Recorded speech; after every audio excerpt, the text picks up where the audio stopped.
আজকের পর্বে আমরা আলোচনা করব শুধুমাত্র একটি হাদিস নিয়ে। হাদিসটি একজন মানুষকে নিয়ে যিনি সবার শেষে জান্নাতে প্রবেশ করবেন। হাদিসটি একটু লম্বা ও অনেকেই বর্ণনা করেছেন। হাদিসটি সহিহ বুখারী ও সহিহ মুসলিমে রয়েছে। সহিহ মুসলিমে ইবনে মাসউদ রাদিয়াল্লাহু তাআলা আনহু হতে বর্ণিত আছে, রাসূলুল্লাহ সাল্লাল্লাহু আলাইহি ওয়াসাল্লাম বলেন, সর্বশেষ যে ব্যক্তি জান্নাতে প্রবেশ করবে সে জাহান্নামে থাকবে। সে এক কদম হাঁটবে, এক কদম মুখ থুবড়ে পড়বে আর জাহান্নামের আগুনে পুড়তে থাকবে। প্রচণ্ড যন্ত্রণা আর জাহান্নামের আগুনের তাপ তাকে গ্রাস করবে। সহ্য করতে না পেরে সে আল্লাহর কাছে ফরিয়াদ করে বলবে, হে আমার প্রতিপালক, আমাকে এই আগুন থেকে মুক্ত করুন। এর শিখা আমাকে জ্বালাচ্ছে আর এর ধোঁয়া আমার শ্বাসরোধ করছে। তখন রাব্বুল আলামিন বলবেন, আমি যদি তোমাকে এই আগুন থেকে মুক্ত করি, তুমি কি আমাকে কথা দিচ্ছ আর কিছু চাইবে না? তখন সেই লোকটি উত্তরে বলবে, হে আল্লাহ, আমি আপনার সম্মানের কসম করে বলছি, আমাকে এই আগুন থেকে মুক্ত করুন, আমি আর কিছুই চাইব না। তখন আল্লাহ রাব্বুল আলামিন তার রহমত গুণে সেই ব্যক্তিকে জাহান্নামের দরজার বাইরে নিয়ে আসবেন। সে বাইরে এসে বলবে, যিনি আমাকে এই আগুন থেকে মুক্তি দিয়েছেন তিনি মহিমান্বিত, আমার চেয়ে সম্মানিত আর কেউই নেই। অর্থাৎ জাহান্নাম থেকে বের হয়ে তার মনে হবে এর চেয়ে সুখের বা শান্তির জায়গা আর নেই। এরপর আল্লাহর হুকুমে তার সামনে একটি গাছ জন্ম নেবে আর একটি পানির নহর প্রবাহিত হবে। জাহান্নামে কোনো পানি নেই, আর যখন সে এই পানি দেখবে তখন তার মন আবার সেই পানির দিকে আকৃষ্ট হবে। সে বলতে থাকবে, ইয়া রব, ইয়া রব। সে ওই পানির কাছে যেতে চাইবে, কিন্তু আবার আল্লাহর কাছে বলতেও পারবে না, কারণ সে ওয়াদা করেছে আর কিছু চাইবে না। অবশেষে আর থাকতে না পেরে সে বলবে, ইয়া রব, আমাকে ওই গাছের নিচে নিয়ে যান, যেন আমি সেই গাছের ছায়ায় বসতে পারি আর সে নহর থেকে পানি পান করতে পারি। তখন আল্লাহ বলবেন, হে আদম সন্তান, তুমি কিভাবে তোমার ওয়াদা ভাঙলে? তুমি কি আমাকে বলনি যে তুমি আর কিছুই চাইবে না? লোকটি বলবে, হে আমার রব, আমি ওয়াদা করছি এটাই শেষ, আমি আর কিছুই চাইব না এরপর।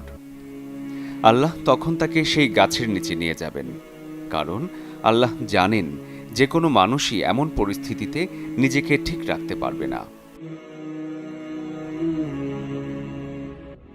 লোকটি সেই গাছের ছায়ায় বসবে আর সেই নহরের পানি পান করবে আর বলবে, আমার চেয়ে ভাগ্যবান আর কেউ নেই।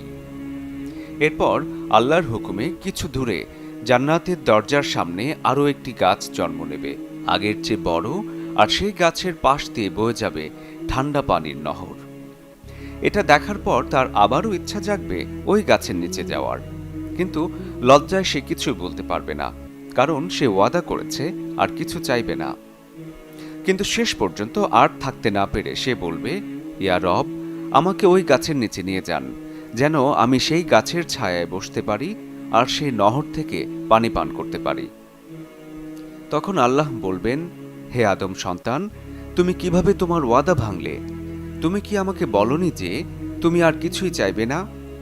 লোকটি বলবে, হে আমার রব, আমি ওয়াদা করছি এইটাই শেষ, আমি এরপর আর কিছুই চাইব না।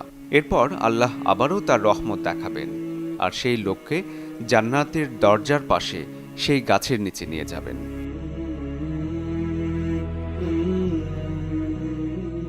লোকটি সেই গাছের ছায়ায় বসবে, ঠান্ডা পানি পান করবে। এরপর সে তাকিয়ে দেখবে জান্নাতের দরজা দিয়ে ভেতরে দেখা যাচ্ছে, আর এমন কেউ নেই যে জান্নাত দেখবে আর তাতে প্রবেশের ইচ্ছে করবে না।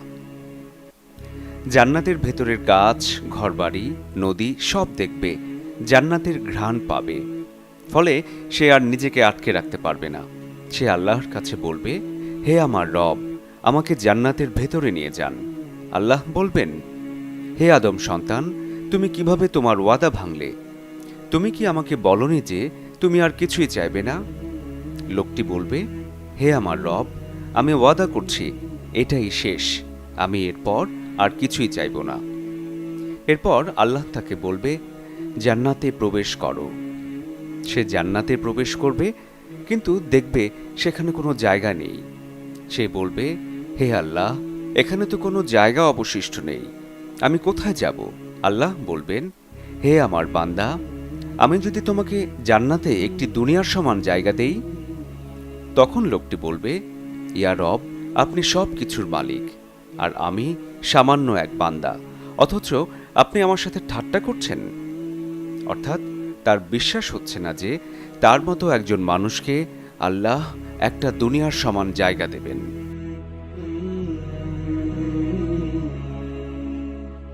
হাদিসটি বর্ণনার এই পর্যায়ে ইবনে মাসুদ হেসে উঠলেন।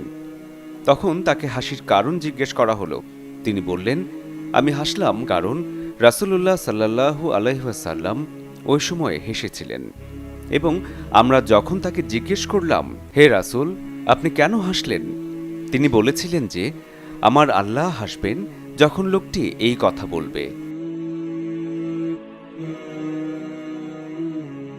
আল্লাহ ওই লোকটির কথা শুনে হাসবেন আর বলবেন, তোমার জন্য একটা পৃথিবীর সমান জায়গা বরাদ্দ করা হলো, এবং এর মতো আরও একটা, এবং এর মতো আরও একটা, এবং এর মতো আরও একটা, এবং এর মতো আরও একটা।